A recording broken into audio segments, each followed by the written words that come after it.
वही हिमाचल प्रदेश के कांगड़ा जिले में जिस स्थान पर देवी सती की अधजली जीभ वाला भाग गिरा, वहां ज्वाला देवी के मंदिर की स्थापना हुई।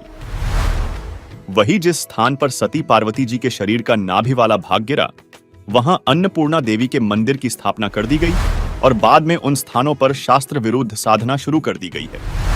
वही यदि किसी को पुराणों में लिखी घटना पर विश्वास न हो तो देखने जाओ तो जाओ, लेकिन पुण्य के स्थान पर जीव हिंसा का पाप ही प्राप्त होगा, जो आने जाने के दौरान पैरों या गाड़ी घोड़े के नीचे दबकर मरेंगे। क्योंकि इस विषय में सूक्ष्म वेद में कहा गया है कि ब्राह्मण से सत्या जो होई, जल स्नान करत हो सोई, चौके कर्मी किट मर जाई, सूक्ष्म जीव जो दर्शे नहीं। हरि भांति पृथ्वी के रंगा, अंत कोट जीव उड़े पतंगा, तारक मंत्र कोटि जपाही, वह जीव हिंसा उतरे नाही। पृथ्वी ऊपर पग जो धारे, कोटि जीव एक जन्म में मारे, करे आरती संजम सेवा, यो अपराध न उतरे देवा।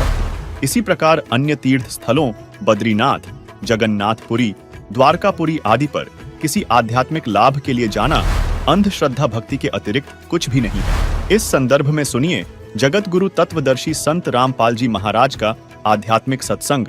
तो बगैर ज्ञान के, बगैर बिना किसी संत के ये साधना भी व्यर्थ है।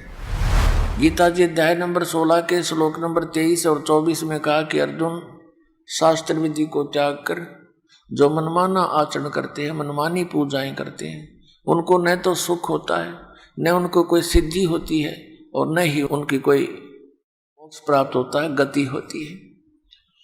तो यूजलेस इसलिए कहा कि अर्जुन, इससे तेरे लिए कर्तव्य और अकर्तव्य की अवस्था में, यानी कौन से काम भक्ति के करने चाहिए, कौन से ना करने चाहिए, शास्त्र ही प्रमाण है।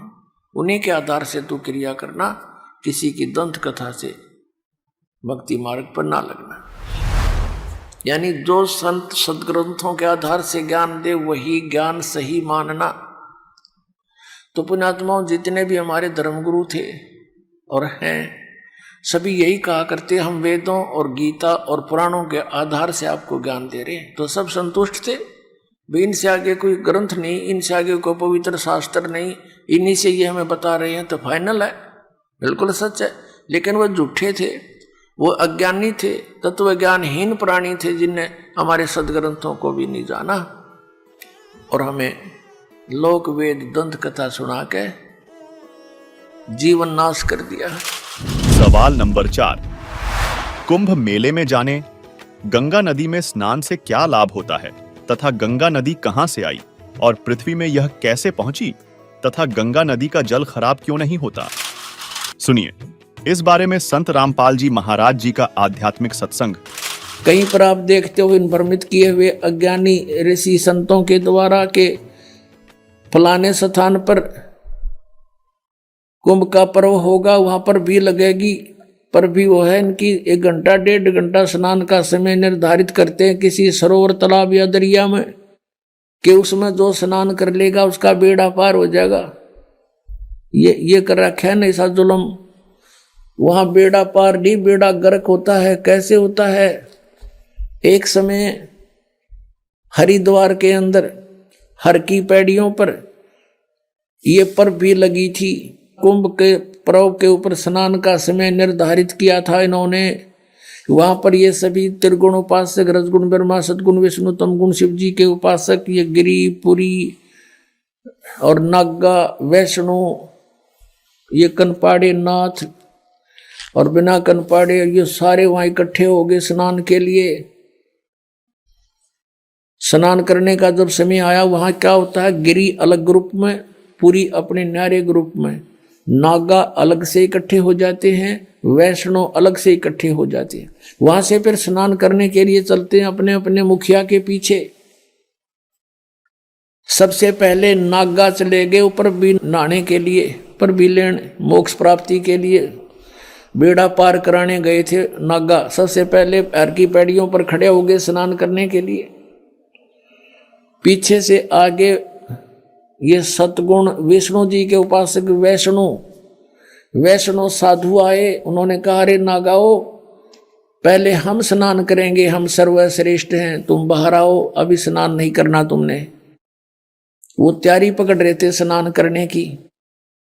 नागा कहने लगे नहीं, हम सर्वश्रेष्ठ हैं, हम त्यागी और बैरागी हैं, हम कोई वस्त्र तक भी नहीं स्तन पर रखते, हमको नी इच्छा फिरते हैं, हम सर्वश्रेष्ठ हैं, हम प्रथम स्नान करेंगे। अब वैष्णव साधुओं ने कहा कि तुम बाहर आ जाओ नागो, तुम काहे के श्रेष्ठ हो, तुम नहाते ना धोते, राख लपेटे फिरते हो, सरड फड़ तुम टट्टी के हाथ भी नहीं धोते, और तुम काहे के श्रेष्ठ हो, बाहर आओ, हम प्रथम स्नान करेंगे।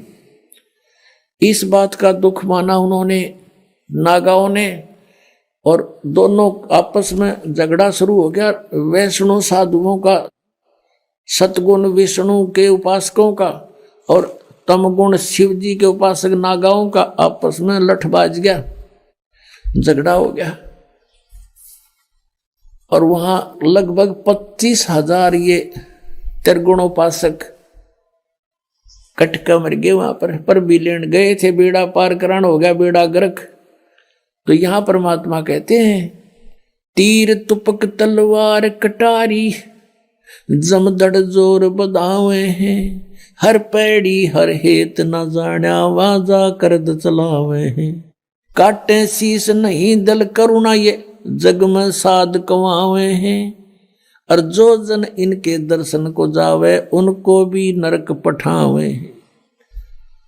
काटे शीस नहीं दल करुणा, और ये जग में संत को आवे हैं, हर पैड़ी हर हेत नहीं जाना वाजा तेग चलावे हैं। हर की पैड़ी कहें भगवान का स्थान कहो, भगवान की छाती पर ये कुकर्म कर दिया, 25,000 कटका मर गए, ले ली पर भी टिंडे वहां पर। ये है इनके तीर्थ स्थान नाने के। और किसी को मना करता है तो इन्हों के हमारी तो भावनाओं को ठेस पहुंचा दिया। अरे ये कोई भावना हुई?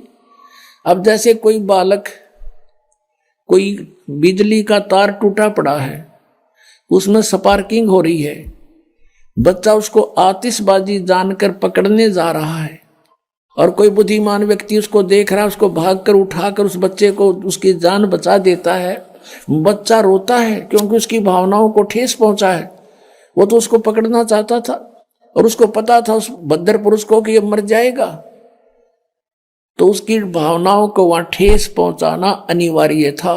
तो इस दास का उद्देश्य यही है, इसको अगर तुम ठेस मानते हो तो ठेस सही, पर तुम्हारी जान बचेगी ना, सारी बिरान मट्टी होगी आपकी, क्योंकि शास्त्र विरुद्ध साधना करके।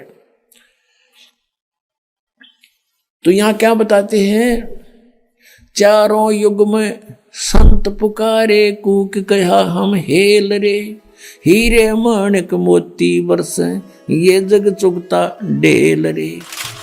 अब सुनिए गंगा नदी की यथार्थ जानकारी। बहुर कया सरगुण प्रसंगा, शिव की जटा रहे जो गंगा, तब कर कह भागीरथ ल्याए, तिहु लोक कीर्ति दर्शाए, गुप्त वस्तु प्रगट दिखलाई, निर्गुण सरगुण समझो बाई।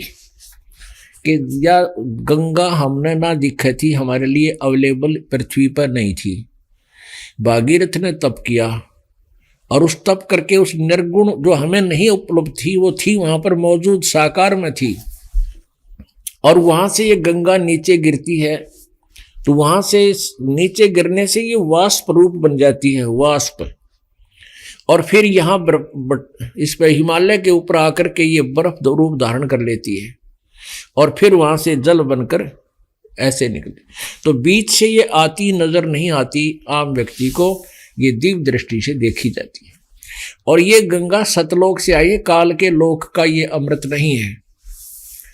पुण्यात्माओं, अब ये बातें याद रखने की हैं कि ये तत्व ज्ञान है, इसमें सब निर्णय होगा। जो अभी तक हम खिचड़ी ज्ञान बनाए बैठे थे, किसी का सिर पैर हमारे पास नहीं था, अब ये सारा सुलझ जाएगा। कहते 9 मन सूत उलझिया, ऋषि रहे जख मारे, सतगुरु ऐसा सुलझा दे, भाई उलझे न दूजी बारे।